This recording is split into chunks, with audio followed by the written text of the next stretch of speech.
जय हिंद प्यारे बच्चों।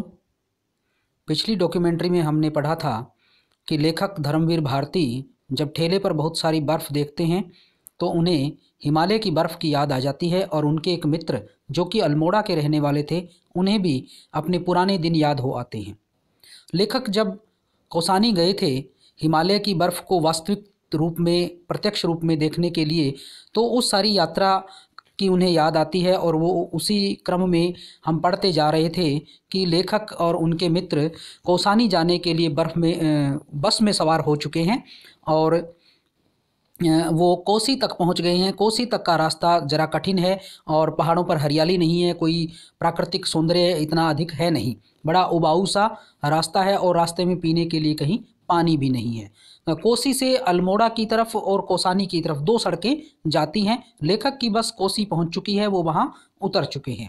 2 घंटे बाद एक दूसरी बस आती है और उस बस में लेखक के परम मित्र शुक्ल जी आते हैं। शुक्ल जी के साथ एक अन्य सज्जन बड़े दुबले पतले से जो हैं शारीरिक रूप से, वो भी आते हैं। वो एक चित्रकार हैं और उन्हें उनकी चित्रकारी के लिए पुरस्कार दिया गया है। उसी पुरस्कार के पैसे से वो सैर सपाटा करने और छुट्टियां मनाने शुक्ल जी के साथ आते हैं। जब शुक्ल जी आते हैं तो लेखक के और उनके मित्र की सारी थकावट दूर हो जाती है, क्योंकि शुक्ल जी बड़े चुस्त तंदुरुस्त और कभी न थकने वाले जीव हैं। तो उनको देखकर लेखक की थकावट भी चली जाती है। कोसी से बस आगे बढ़ती है। आगे का रास्ता किस तरह का है वहाँ चलते हैं, पढ़ते हैं और शुरू करते हैं आज की डॉक्यूमेंट्री। कोसी से बस चली तो रास्ते का सारा दृश्य बदल गया। सुडोल पत्थरों पर कल कल करती हुई कोसी, यहाँ एक कोसी नदी की बात की जा रही है कि कोसी नदी है जो सुडोल मतलब सुंदर पत्थरों के ऊपर कल कल करती हुई उसका पानी बह रहा है। किनारे के छोटे छोटे सुंदर गांव हैं और हरे मखमली खेत। तो सुंदर प्राकृतिक दृश्य है जो कोसी से पहले का जैसा दृश्य था उससे बिल्कुल विपरीत दृश्य यहाँ हो चुका है। कितनी सुंदर है सोमेश्वर की घाटी। ये जो स्थान जहाँ पर अभी बस चल रही है, जा रही है जिस रास्ते से, वो सोमेश्वर घाटी कहलाती है विद्यार्थियों, और वो बहुत ही सुंदर सोमेश्वर घाटी है। एक के बाद एक बस स्टैंड पड़ते थे, छोटे छोटे पहाड़ी डाकखाने, चाय की दुकानें और कभी कभी कोसी या उसमें गिरने वाली नदी। तो ये सुंदर दृश्य, प्राकृतिक दृश्य है। वो लेखक बता रहा है कि कौन कौन से सुंदर दृश्य वहाँ पर दिखाई दे रहे हैं। तो यहाँ जो सुंदर दृश्य दिखाई दे रहे हैं वो है चाय की दुकानें हैं, छोटे छोटे गांव हैं, छोटे छोटे डाकखाने हैं, हरे भरे खेत हैं और कोसी नदी के अंदर मिलने वाली उसकी सहायक नदियाँ कहीं कहीं दिख पड़ती हैं। नालों पर बने हुए पुल भी वहाँ दिखाई देते, छोटे छोटे जो नदी नाले हैं उन पर छोटे छोटे पुल बने हुए हैं। कहीं कहीं सड़क निर्जन चीड़ के जंगलों से गुजरती है।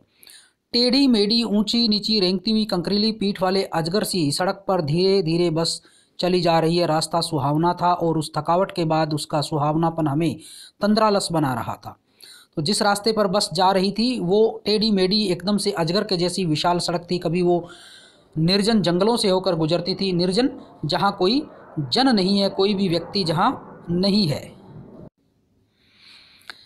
तो रास्ता इतना सुहावना था कि जो थकावट थी उसके कारण वो सुहावनापन बड़ा अच्छा लगा और तंद्रालस अर्थात उन्हें हल्की नींद आने लग गई। पर जो बस आगे बढ़ रही थी हमारे मन में एक अजीब सी निराशा छाती जा रही थी। अब तो हम लोग कौसानी के नज़दीक है। कोसी से 18 मील चले आए, कौसानी सिर्फ 6 मील है। पर कहाँ गया वह अतुलित सौंदर्य, पर वह जादू जो कौसानी के बारे में सुना जाता था। लेखक का मन बड़ा निराश हो रहा था, क्योंकि निराशा का कारण था वो कौसानी से लगभग 18 मील दूर आ चुके थे और कोसी अब उनसे 6 मील रह गया था। लेकिन उन्हें अभी तक वो सौंदर्य नज़र नहीं आया जिस सौंदर्य को देखने के लिए, जिस प्राकृतिक आभा को निहारने के लिए वो लोग वहाँ पहुँचे थे। तो इसलिए उनके मन में एक अजीब सी निराशा छाती जा रही थी कि कहीं हम इतनी मेहनत करके, इतना लंबा सफ़र तय करके इस थकावट के साथ यहाँ इतनी दूर पहुँचे हैं और हमें वो प्राकृतिक सौंदर्य देखने को नहीं मिला तो क्या होगा। इसलिए वो निराश होते जा रहे थे। आते समय मेरे एक सहयोगी ने कहा था कि कश्मीर के मुकाबले में उन्हें कौसानी से अधिक मोह है। तो कश्मीर से भी अधिक सुंदर कौसानी को बताया गया है। गांधी जी ने यही अनासक्ति योग लिखा था और कहा था कि स्विट्जरलैंड का आभास कौसानी में ही होता है। स्विट्जरलैंड है दुनिया में सबसे सुंदर देश माना जाता है, लेकिन भारत में ऐसे बहुत से स्थान है विद्यार्थियों जो स्विट्जरलैंड की बराबरी करते हैं या स्विट्जरलैंड से कहीं ज़्यादा अच्छे हैं। तो गांधी जी ने भी ये कहा है कि कौसानी जो है वो स्विट्जरलैंड की बराबरी करता है। उसी का आभास जैसे हम स्विट्जरलैंड में ही पहुंच गए हैं, इतना प्राकृतिक सौंदर्य वहाँ बिखरा पड़ा है। ये नदी, घाटी, खेत, गांव सुंदर है, किंतु इतनी प्रशंसा के योग्य तो नहीं है। हम कभी कभी अपना संशय शुक्ल जी से व्यक्त करने लगे। ज्यों ज्यों कौसानी नज़दीक आता गया त्यों त्यों अधैर्य, फिर असंतोष और अंत में क्षोभ हमारे चेहरे पर झलक आया। अब हुआ क्या कि जितने सौंदर्य की बात अर्थात कौसानी के सौंदर्य की तुलना स्विट्जरलैंड से कर दी गई है, लेकिन लेखक कहता है कि अभी तक हमें ऐसा कोई सौंदर्य नहीं दिखा है। हम ये सोच रहे थे कि ये सुंदरता की जो प्रशंसा की जा रही है ये केवल झूठी प्रशंसा है, वास्तव में कौसानी में सुंदरता है ही नहीं। और बच्चों, जैसे जैसे लेखक आगे बढ़ रहे थे, उनकी बस आगे बढ़ रही थी, वैसे वैसे ही उनमें अधैर्य मतलब धीरज उनका जवाब देता जा रहा था, असंतोष बढ़ता जा रहा था भी क्यों हम आए हैं, किस लिए आए हैं। और अंत में उनके चेहरे पर क्षोभ, एक हल्का क्रोध उनके चेहरे पर दिखाई देने लग गया था। और अपने मन की बात लेखक शुक्ल जी को कह रहे थे, प्रतिक्रिया उनकी प्रतीक्षा कर रहे थे कि वो भी कोई प्रतिक्रिया उस पर दे। शुक्ल जी क्या प्रतिक्रिया थी इन भावनाओं पर यह स्पष्ट नहीं हो पाया, क्योंकि वे बिल्कुल चुप थे। सहसा बस ने एक बहुत लंबा मोड़ लिया और ढाल पर चढ़ने लगी। तो शुक्ल जी से वो सोच रहे थे कि शुक्ल जी इस बारे में कहें कि जिस प्राकृतिक सौंदर्य के लिए हम यहाँ आए हैं वो प्राकृतिक सौंदर्य हमें अभी तक दिखाई नहीं दिया है। तो क्या वास्तव में वहाँ कोई ऐसा सौंदर्य है ही नहीं? क्या हमें सिर्फ उल्लू बना करके यहाँ बुला लिया गया है? लेकिन अचानक बस ने एक लंबा सा मोड़ लिया और वो ढाल पर चढ़ने लगी। अब आगे की क्या घटना होती है ये जानते हैं। तो ये सोमेश्वर की घाटी है विद्यार्थियों, और सोमेश्वर की घाटी में क्या हो रहा है। सोमेश्वर की घाटी में जो ऊंची पर्वतमाला है उस पर बिल्कुल शिखर पर कौसानी बसा हुआ है। सबसे ऊंची पर्वतमाला शिखर के ऊपर कौसानी गांव है वो बसा हुआ है।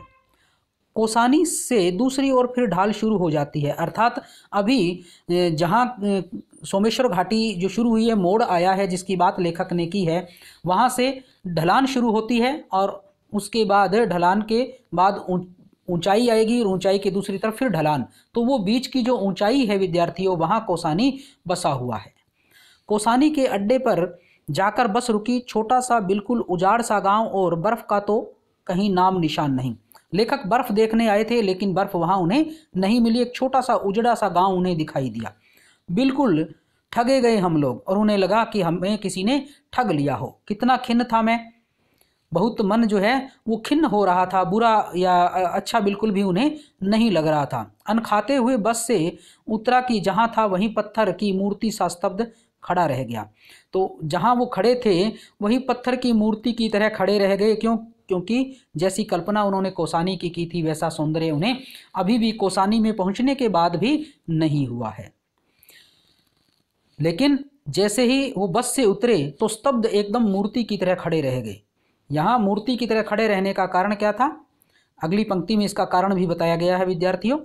कितना अपार सौंदर्य बिखरा था सामने की घाटी में। इस कौसानी की पर्वतमाला ने अपने आंचल में यह जो क्ल्यूर की रंग बिरंगी घाटी छिपा रखी है, इसमें किन्नर और यक्ष ही तो वास करते होंगे। 50 मील चौड़ी यह घाटी, हरे मखमली कालीन जैसे खेत, सुंदर गेरू की शिलाएं काटकर बने हुए लाल लाल रास्ते, जिनके किनारे सफ़ेद सफ़ेद पत्थरों की कतार, और इधर से उधर आकर आपस में उलझ जाने वाली बेलें की लड़ियों सी नदियाँ। मन में बेसाख्ता यही आया कि इन बेलों की लड़ियों को उठाकर कलाई में लपेट लूँ, आँखों से लगा लूँ। अकस्मात हम एक दूसरे लोक में चले आए थे। इतना सुकुमार, इतना सुंदर, इतना सजा हुआ और इतना निष्कलंक की लगा इस धरती पर, तो जूते उतारकर पांव पोंछकर आगे बढ़ना चाहिए। धीरे धीरे मेरी निगाहों ने इस घाटी को पार किया, और जहाँ से हरे खेत और नदियाँ और वन क्षितिज के धुंधलेपन में नीले कोहरे में धुल जाते थे, वहीं पर कुछ छोटे पर्वत का आभास अनुभव किया। उसके बाद बादल थे और फिर कुछ नहीं। कुछ देर उन बादलों में निगाह भटकती रही कि अकस्मात फिर एक हल्का सा विस्मय का धक्का मन को लगा।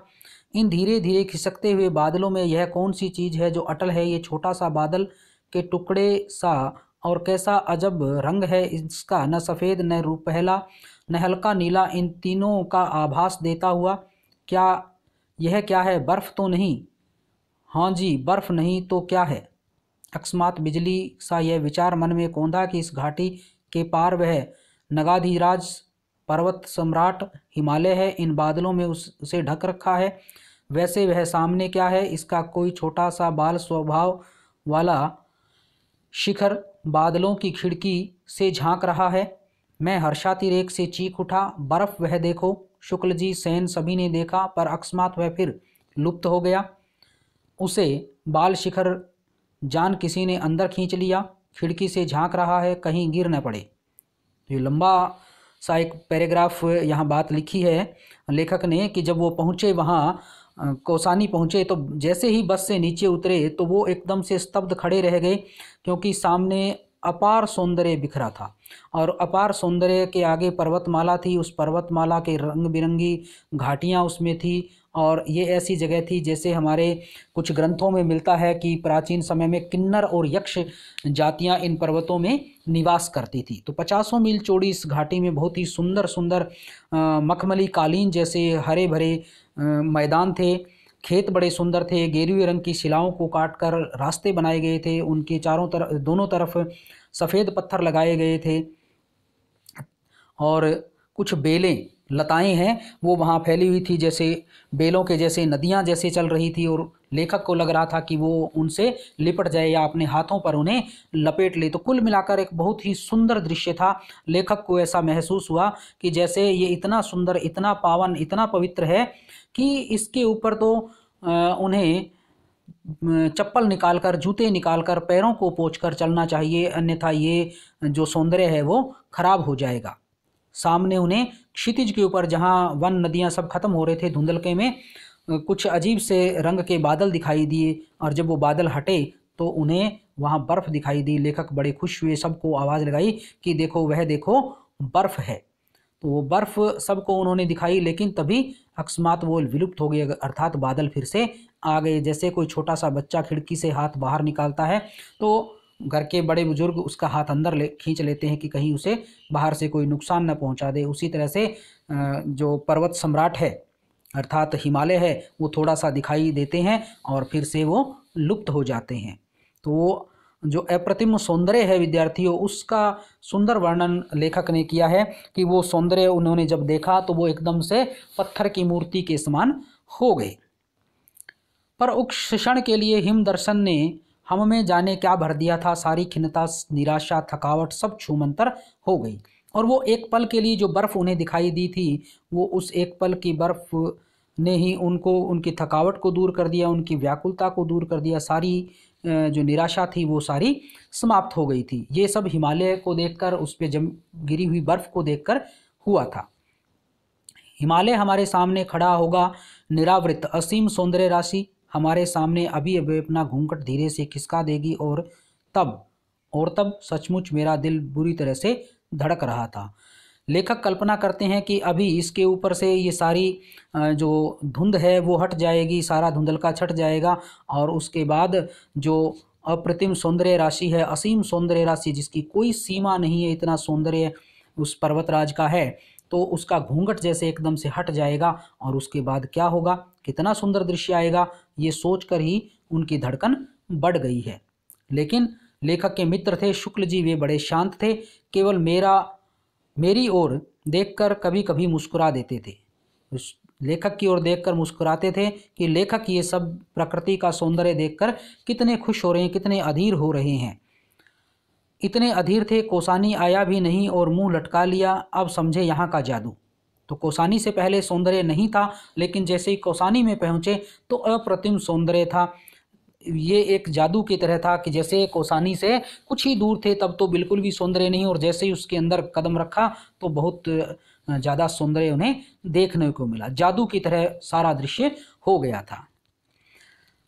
डाक बंगले के खान सामे ने बताया कि आप लोग बड़े खुशकिस्मत हैं साहब, 14 टूरिस्ट आकर हफ्ते भर पड़े रहे, बर्फ़ नहीं दिखी। आज तो आपके आते ही आसार खुलने के हो रहे हैं। खानसामा अर्थात रसोईया, खाने बनाने वाला जो था, जिस डाक बंगले में ठहरे थे लेखक, उसका रसोईया, वो कहता है कि आप बहुत ही खुशकिस्मत हो, आपसे पहले 14 टूरिस्ट एक हफ्ते के लिए यहाँ आए थे, लेकिन उन्हें बर्फ़ दिखाई नहीं दी क्योंकि बहुत ज़्यादा धुंध हो रही थी। लेकिन आप बहुत ही भाग्यशाली हो, आपके आते ही बर्फ़ दिखाई दे रही है। सामान रख दिया, पर सभी बिना चाय पिए सामने के बरामदे में बैठे रहे और एक टक सामने देखते रहे। डाक बंगले में सामान रखने के बाद चाय भी नहीं पी इन्होंने, इतने आतुर थे बर्फ़ को देखने के लिए। तो ये बरामदे में आकर बैठ गए और जिस तरफ पर्वतराज हिमालय था उसी तरफ ये टकटकी लगाकर सब देखने लगे। धीरे धीरे नीचे बादल धीरे धीरे नीचे उतर रहे थे और एक एक कर नए शिखरों की हिम रेखाएं अनावृत हो रही थी। धीरे धीरे हिम शिखरों पर जो ओस थी या धुंध थी वो धीरे धीरे बादल हट रहे थे और वो सामने आ रहे थे, साफ दिखाई दे रही थी बर्फ।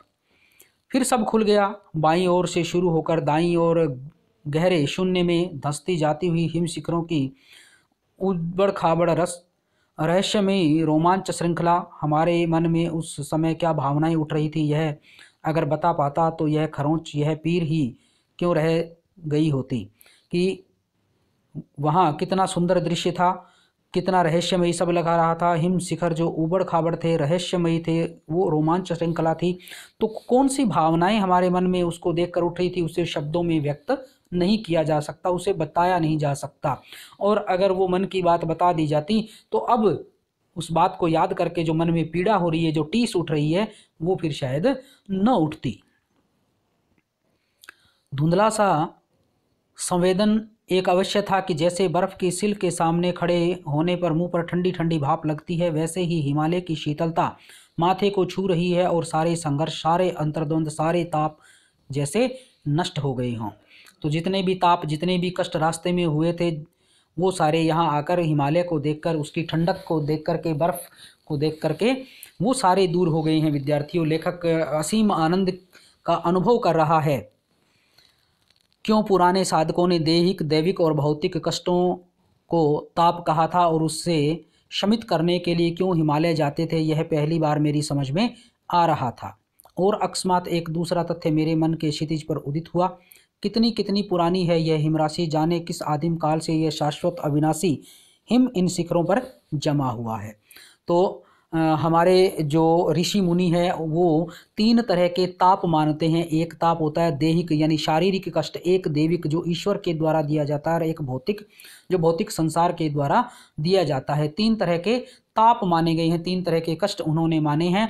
और उनको शमित करने के लिए, शमित का अर्थ है विद्यार्थियों उसे नष्ट करने या शांत करने के लिए, हमारे पुराने बुजुर्ग जो हैं या ऋषि मुनि हैं वो हिमालय पर जाते थे, तपस्या करते थे। तो क्यों हिमालय पर आते थे, ये बात लेखक को अब समझ में आ गई है। क्योंकि हिमालय पर आने के बाद हिमालय को देख करके, उस असीम आनंद को या सौंदर्य को देख करके सारे तरह के ताप, सारे तरह के कष्ट दूर हो जाते हैं। और एक दूसरी बात भी इनके मन में आई कि ये बर्फ़ है वो न जाने कितने वर्षों, कितने कालों की, सदियों पुरानी यहाँ पर जमी हुई होगी।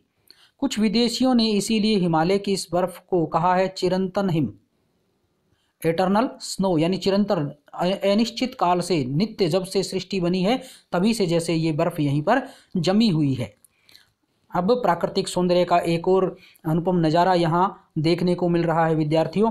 सूरज ढल रहा है और सुदूर शिखरों पर दर्रे, ग्लेशियर, ढाल, घाटियों का क्षीण आभास मिलने लगा था।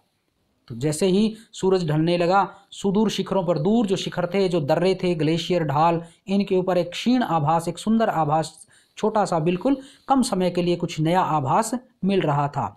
आतंकित मन से मैंने यह सोचा था कि पता नहीं इन पर कभी मनुष्य का चरण पड़ा भी है या नहीं। तो वो इतने सुंदर और दूर और ऊंचे पर्वत शिखर थे, इतनी बर्फ थी कि लेखक सोचता है क्या पता वहाँ पर मनुष्य कभी पहुँचा था या नहीं भी पहुँचा। अनंत काल से इन सूने बर्फ ढके दर्रों में सिर्फ बर्फ के अंधड़ हू हू करते बहते रहे हैं और बर्फ के तूफान यहाँ पर आते रहे हैं। और जब बर्फ के तूफान पहाड़ी में, घाटियों में जब हवाएं तेज चलती है तो विद्यार्थियों के हू हू करके एक हू जोर से आवाज़ इस तरह से आती है। तो उसी का जिक्र यहाँ लेखक ने किया है। सूरज डूबने लगा और धीरे धीरे ग्लेशियरों में पिघली केसर बहने लगी। अर्थात लेखक कहता है कि जब सूरज ढलने लगा तो सूरज का जो पीला प्रकाश है वो इस तरह से लाल और पीला प्रकाश बर्फ पर लग रहा था जैसे कि वो केसर ही बह रहा हो। बर्फ है सूर्य की प्रकाश के कारण बह रही थी, पानी बन के आगे बढ़ रही थी, तो वो केसर का आभास दे रही थी। बर्फ कमल के लाल फूलों में बदलने लगी और बर्फ कभी कमल के लाल फूलों जैसी लग रही थी। घाटियां पीली हो गई थी और पीले प्रकाश के कारण घाटी है वो पीली रंग की नजर आ रही थी। अंधेरा होने लगा, हम उठे और मुंह हाथ धोने और चाय पीने लगे। अब जब अंधेरा होने लगा, कुछ दिखाई नहीं दे रहा था, तो लेखक और उनकी मित्र मंडली उस बरामदे से हटे और तब मुंह हाथ धोकर चाय पीने की सुध उन्हें आई। तो विद्यार्थी उस अनुपम सौंदर्य में वो इतने खो गए कि उन्हें चाय पीना, हाथ मुंह धोना भी याद नहीं रहा। पर सब चुप थे, गुमसुम, जैसे सबका कुछ छिन गया हो। सब चुपचाप थे, उस दृश्य के बदल जाने के कारण, अंधेरा हो जाने के कारण थे या किसी अन्य कारण थे, लेकिन लेखक कहता है ऐसा लग रहा था जैसे किसी का कुछ खो गया हो। हाँ, शायद सबको कुछ ऐसा मिल गया हो जिसे अंदर ही अंदर सहेजने में सब आत्मलीन हो या अपने में डूब गए हों। कि हो सकता है वो दृश्य इतना अच्छा सभी को लगा कि उस दृश्य को वो अपने अंदर सहेज लें, ऐसा वो चाहते हो कि अपने अंदर उस दृश्य को कहीं बंद कर लें कि वो फिर से बाहर न निकल पाए। थोड़ी देर में चांद निकला और हम फिर बाहर निकले। इस बार सब शांत था, जैसे हिम सो रहा हो। मैं थोड़ा अलग आराम कुर्सी खींचकर बैठ गया। यह मेरा मन इतना कल्पनाशील क्यों हो गया है? इसी हिमालय को देखकर किसने किसने क्या क्या नहीं लिखा। तो लेखक हैं वो थोड़ी देर बाद पुनः मित्र मंडली के साथ बाहर आए और एक आराम कुर्सी पर वो बैठ गए। कल्पनाएं मन में आ रही थी उनके और वो उसी के बारे में सोच रहे हैं। वो सोच रहे हैं किस किसने क्या क्या इसके बारे में लिखा है। मेरा मन है कि एक कविता तो दूर, एक पंक्ति हाय एक शब्द भी तो नहीं जानता। लेकिन लेखक कहता है कि मैं तो इस समय इस बारे में एक पंक्ति भी क्या, एक शब्द भी नहीं लिख सकता हूँ कि इस हिमालय के इस अनुपम सौंदर्य पे कुछ लिखते हुए, कुछ शब्दों में कहते हुए नहीं बन रहा है। तो विद्यार्थियों, इतना सौंदर्य भरा पड़ा है वहाँ कि उसे शब्दों में नहीं कहा जा सकता। ऐसा ही लेखक कह रहे हैं कि मैं कुछ भी कहने के लायक नहीं हूँ।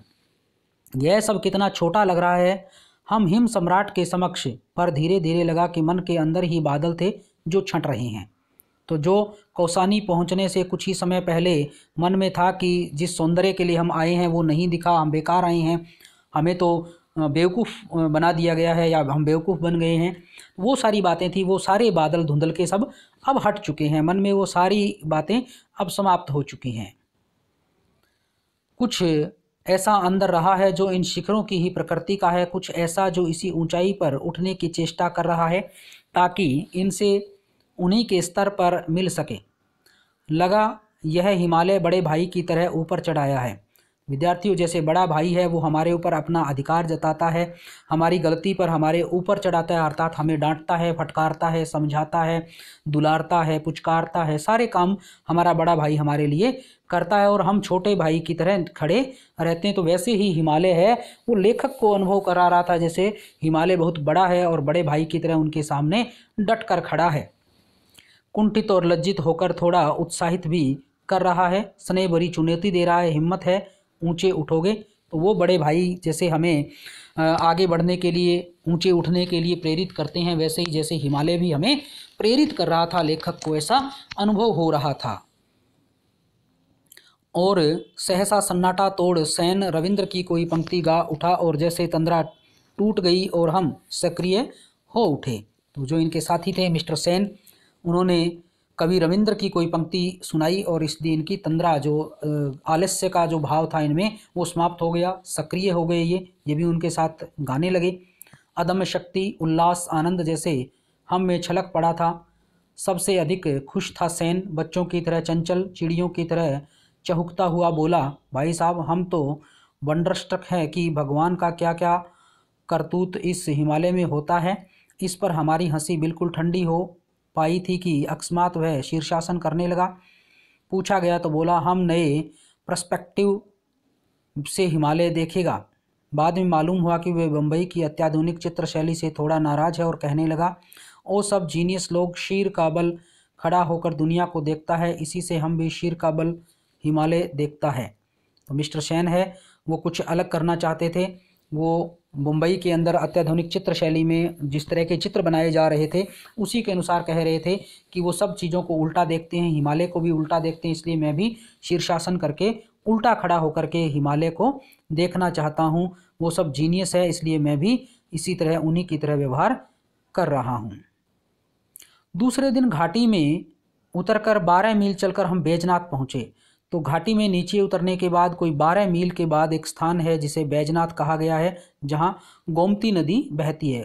गोमती की उज्जवल जलराशि में हिमालय की बर्फीली चोटियों की छाया तैर रही थी। पता नहीं उन शिखरों पर कब पहुँचेंगे, पर उस जल में तैरता हुआ हिमालय से जी भरकर भेंटा उसमें डूबा रहा।